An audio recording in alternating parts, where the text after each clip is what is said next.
एक माँ की ममता प्रभु सत्ता को चुनौती दे रही थी।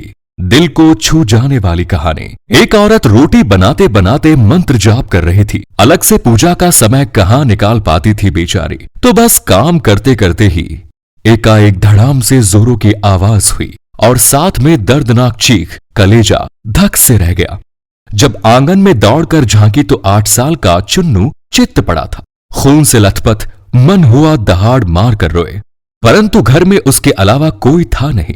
रोकर भी किसे बुलाती, फिर चुन्नू को संभालना भी तो था। दौड़कर नीचे गई, देखा चुन्नू आधी बेहोशी में माँ माँ की रट लगाए हुए है। अंदर की ममता ने आंखों से निकलकर अपनी मौजूदगी का एहसास करवाया। फिर 10 दिन पहले करवाए अपेंडिक्स के ऑपरेशन के बावजूद ना जाने कहां से इतनी शक्ति आ गई कि चुन्नू को गोद में उठाकर पड़ोस के नर्सिंग होम की ओर दौड़ी। रास्ते भर भगवान को जी भर कर कोसती रही, बड़बड़ाती रही, हे प्रभु, क्या बिगाड़ा था मैंने तुम्हारा जो मेरे ही बच्चे को। खैर डॉक्टर साहब मिल गए और समय पर इलाज होने पर चुन्नू बिल्कुल ठीक हो गया। चोटें गहरी नहीं थी, ऊपरी थी तो खास परेशानी नहीं हुई।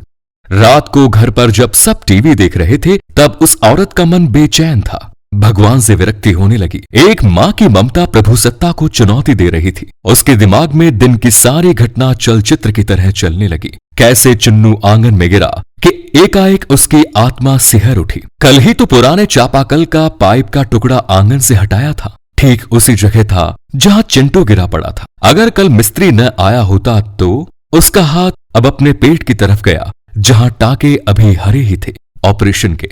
आश्चर्य हुआ कि उसने 20-22 किलो के चुन्नू को उठाया कैसे वो आधा किलोमीटर तक दौड़ती चली गई। फूल सा हल्का लग रहा था चुन्नू। वैसे तो वो कपड़ों की बाल्टी तक छत पर नहीं ले जा पाती। फिर उसे ख्याल आया कि डॉक्टर साहब तो 2 बजे तक ही रहते हैं और जब वो पहुंची तो 3:30 बज रहे थे। उसके जाते ही तुरंत इलाज हुआ, मानो किसी ने उन्हें रोक रखा था। उसका सर प्रभु चरणों में श्रद्धा से झुक गया। अब वो सारा खेल समझ चुकी थी।